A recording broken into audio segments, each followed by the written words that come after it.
Salam saudara-saudara, bertemu lagi dengan saya Pendeta Triwindo Sidaputar. Di channel ini saya akan menyampaikan firman Tuhan kepada kita masih berkaitan dengan mamon ya. Jadi kalau di firman Tuhan sebelumnya saya sudah sampaikan kepada kita bahwa ada seorang bendahara yang memanfaatkan mamon yang dia punya, mamon harta orang lain yang ada padanya untuk mendapatkan tempat di dalam kemah abadi. Kita melihat dalam kisah ini dalam Injil Lukas pasal yang ke-16 ayat yang ke-19 sampai ayat yang ke-31, kita melihat bahwa seseorang mempunyai mamon, tetapi dia tidak mempergunakan mamon itu. Akhirnya kita bisa melihat, nanti kita perhatikan bersama kisah ini, kita melihat bahwa dalam akhir cerita mamon itu menjadi sesuatu yang sia-sia. Berbeda dengan bendahara itu, akhirnya mamon itu menyelamatkan dia di masa-masa yang krisis. Ketika mamon itu tidak bisa lagi menolong dia, dia sudah mendapatkan tempat. Nah, saudara-saudara yang dikasihi oleh Tuhan, kisah tentang orang kaya dan Lazarus yang miskin ini unik. Unik karena ini tidak ada di kitab-kitab yang lain, kitab Injil yang lain. Karena banyak juga orang beranggapan mungkin kisah ini adalah kisah perumpamaan, karena dalam bagian-bagian sebelumnya Yesus memberikan banyak perumpamaan untuk memberikan pengajaran kepada para murid. Tetapi ada juga yang mengatakan ini adalah nyata. Nyata kenapa? Tidak mungkin kisah-kisah fiktif menyebut nama-nama seperti Abraham dan sebagainya. Ya.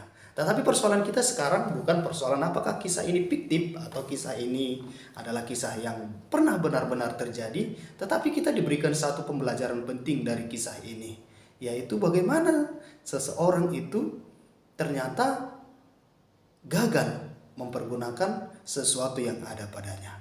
Nah, saudara-saudara, kalau kita membaca kisah ini, kita melihat kisah ini seperti di film-film. Kisah ini seperti di film-film sebagian, tapi sebagian lagi kisah ini mengangkat cerita di mana itu bukanlah sesuatu yang terjadi di dunia ini, tetapi terjadi di dunia yang akan datang. Nah, saudara-saudara yang terkasih dalam nama Yesus Kristus, dari kisah ini kita melihat ada dua orang tokoh yang disampaikan kepada kita. Yang pertama orang kaya, ya, orang kaya yang selalu berpakaian jubah ungu dan kain halus dan setiap hari bersukaria dalam kemewahannya. Sementara tokoh yang satunya adalah seorang pengemis bernama Lazarus, badannya penuh dengan borok, berbaring dekat pintu rumah orang kaya itu. Ya. Jadi dengan perbedaan yang mencolok ini semakin mencolok karena ternyata Lazarus mengemis di rumah orang kaya itu. Jadi semakin mencolok dia. Kalau tadi tempatnya berjauh mungkin tidak mencolok, tetapi ini langsung dia mengemis di rumah orang kaya itu. Nah, kisah berikutnya bisa kita lihat. Untuk menghilangkan rasa laparnya, Lazarus ingin makan apa yang jatuh dari meja orang kaya itu. Tetapi malah yang terjadi adalah para anjing-anjing menjilati boroknya, lalu dia mati. Ya, jadi dengan anjing pun dia kalah bersaing, ya. Nah, yang menarik dari kisah ini, kita boleh belajar bersama Bapak Ibu saudara-saudara bahwa ternyata tidak ada tindakan yang langsung yang dilakukan orang kaya ini terhadap Lazarus. Kalau kita sebagai seorang penilai, kalau kita mau objektif menilai orang kaya ini, dia tidak melakukan kesalahan apapun. Dia tidak bersalah. Dia tidak memukul. Dia tidak mengusir. Dia tidak melakukan apa-apa yang jahat kepada Lazarus. Di dunia ini banyak kejahatan-kejahatan yang dilakukan langsung secara fisik, pembunuhan, atau pemukulan, dan tindakan-tindakan yang lain. Namun dalam kisah ini kita sama sekali tidak menemukan kejahatan yang dilakukan oleh orang kaya itu terhadap Lazarus. Jadi Tetapi masuk ke bagian kedua cerita ini, setelah terjadi proses yang umum yang kita lihat di dunia, orang kaya itu dikuburkan secara mewah dan sebagainya. Lazarus entah dikuburkan entah tidak pun, yang pasti dia mati. Lalu kisah ini kan terjadi di dunia nyata, ya kan? Ketika seorang kaya tentu penguburannya seperti itu. Ketika dia seorang yang miskin, ya penguburannya seperti ini. Itu dunia, itu nyata di dunia terjadi.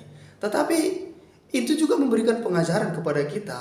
Apakah dia seorang yang kaya, apakah dia seorang yang miskin, apakah dia seorang yang mempunyai tubuh yang sehat atau tubuh yang fisik yang lemah, ya pada ujungnya akhirnya akan mati juga. Ya, sama nilainya. Tetapi itulah membatasi. Itulah membatasi bahwa pada akhirnya tidak ada perbedaan antara orang kaya dan orang miskin. Tidak ada perbedaannya antara orang berpendidikan dengan tidak berpendidikan dan lain sebagainya. Pada akhirnya akan sampai kepada titik yang sama, kepada kematian. Namun akhirnya hal yang berbeda justru terjadi ketika di dunia berikutnya. Di dunia berikutnya Lazarus duduk di pangkuan Abraham, sedangkan orang kaya itu bisa dikatakan bahwa dia merasakan siksaan api. Berarti boleh kita gambarkan sebagai neraka. Nah, saudara-saudara yang dikasihi oleh Tuhan, dari sini kita melihat bahwa ternyata seseorang itu kaya atau seseorang itu miskin bukan berarti ketika seseorang itu kaya karena diberkati, miskin karena tidak diberkati. Tidak bisa juga itu ternyata menjadi patokan. Ataupun sebaliknya, kalau diberkati harus miskin dan tidak diberkati kaya. Tidak bisa, nggak ada itu patokannya. Tidak bisa itu menjadi sebuah ukuran. Kekayaan tidak bisa menjadi ukuran apakah seseorang itu diberkati atau tidak.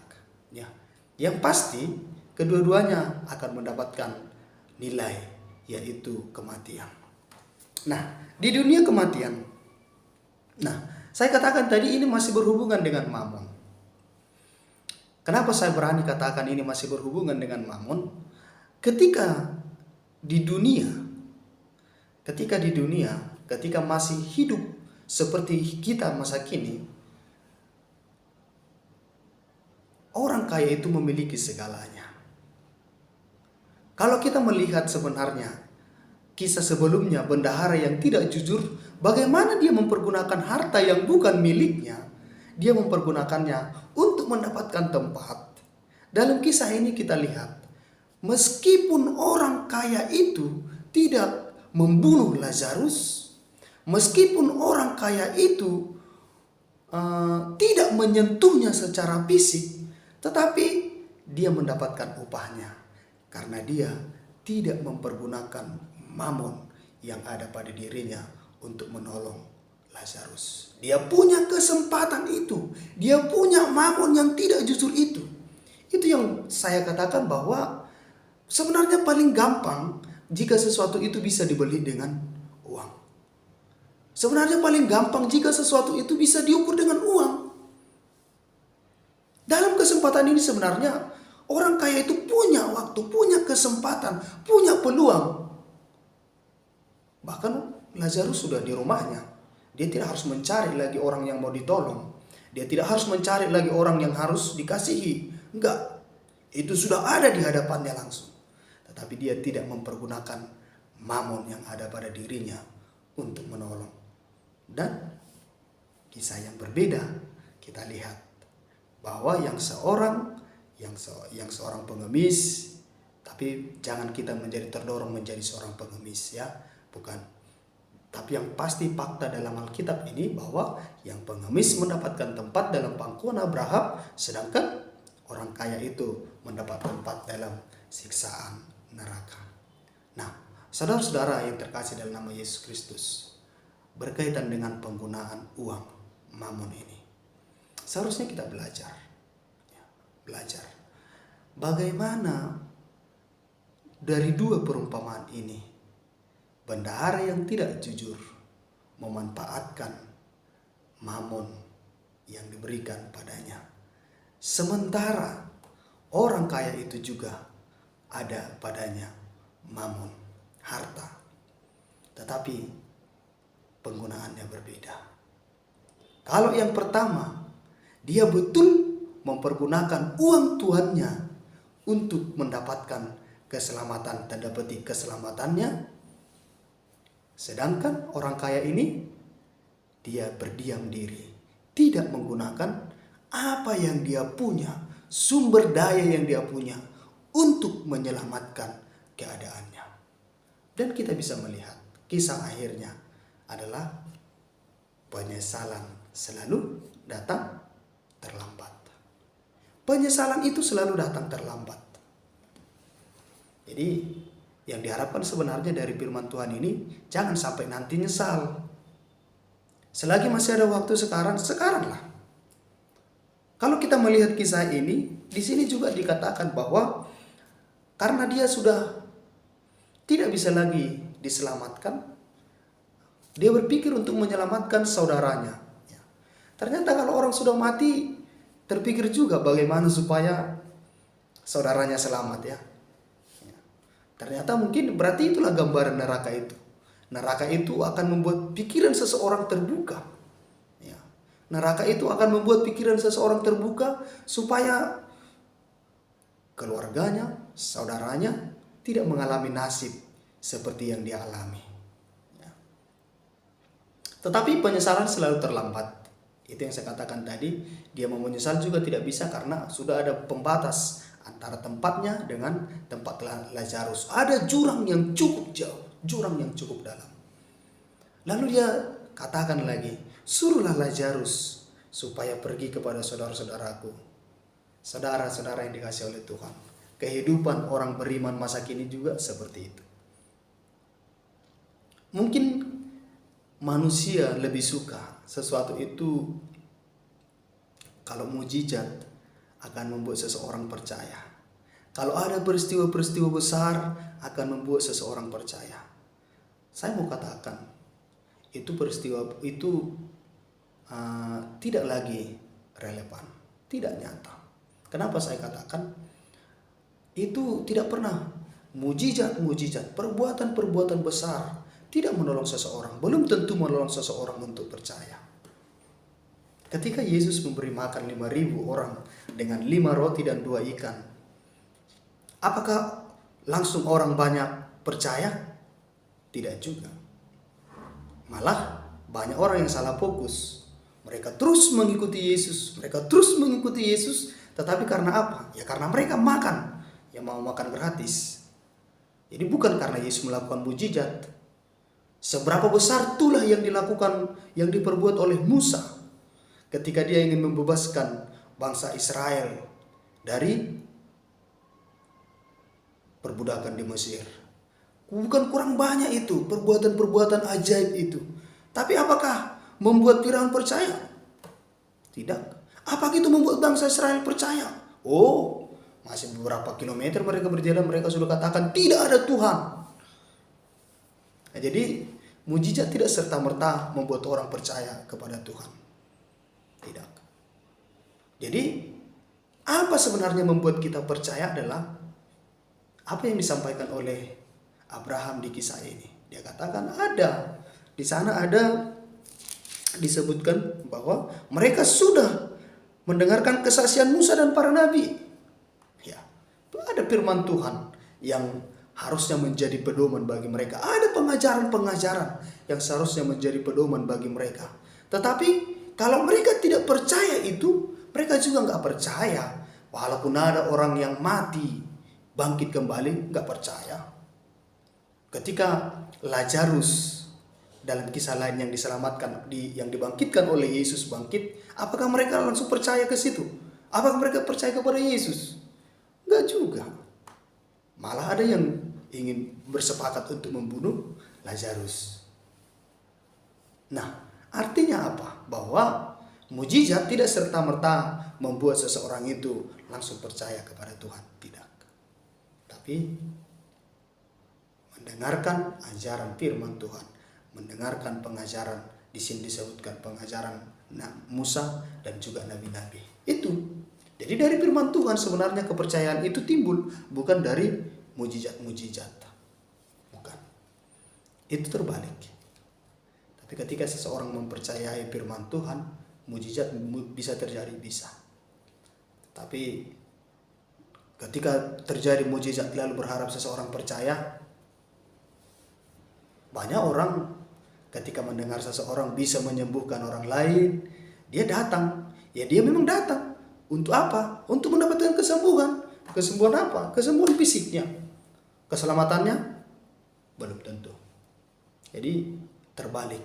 Nah, saudara-saudara, kisah ini berkaitan erat dengan kisah tentang Mamon, bendahara yang tidak jujur. Karena itu saudara-saudara, dari kedua kisah ini seharusnya kita sama-sama belajar bagaimana kita mempergunakan Mamon yang ada pada kita. Apakah kita seperti bendahara yang tidak jujur, tetapi dia mempergunakan Mamon itu untuk kebaikannya, untuk kepentingannya? Atau apakah kita seperti orang kaya di sini yang dia punya segalanya, tetapi dia tidak mau menggunakannya untuk keselamatannya? Saudara-saudara, biarlah firman Tuhan ini menolong kita supaya kita setia dalam perkara kecil. Karena kita setia dalam perkara kecil, hal Mamon itu ternyata masih perkara yang kecil. Berarti kalau perkara besarnya apa ini? Ya, ternyata kalau masalah uang ini masih perkara kecil menurut Tuhan. Jadi kalau kita tidak setia dalam urusan uang yang berhubungan dengan gereja, bagaimana kita setia dalam hal-hal yang lain? Mari belajar bersama-sama. Ya, jadi kita juga belajar dari kisah ini. Walaupun kita tahu sesuatu yang baik, walaupun kita melihat sesuatu itu baik, tetapi kalau kita tidak berbuat, kalau kita berdiam diri, tidak mengerjakannya, maka itu sama saja dengan kita tidak tahu. Karena itu saudara-saudara, dari firman Tuhan hari ini, mari kita sama-sama bersungguh-sungguh mempergunakan apa yang kita miliki, sumber daya yang kita miliki, harta, kekayaan yang kita miliki, Mamon yang kita miliki untuk keselamatan kita. Tuhan memberkati. Shalom.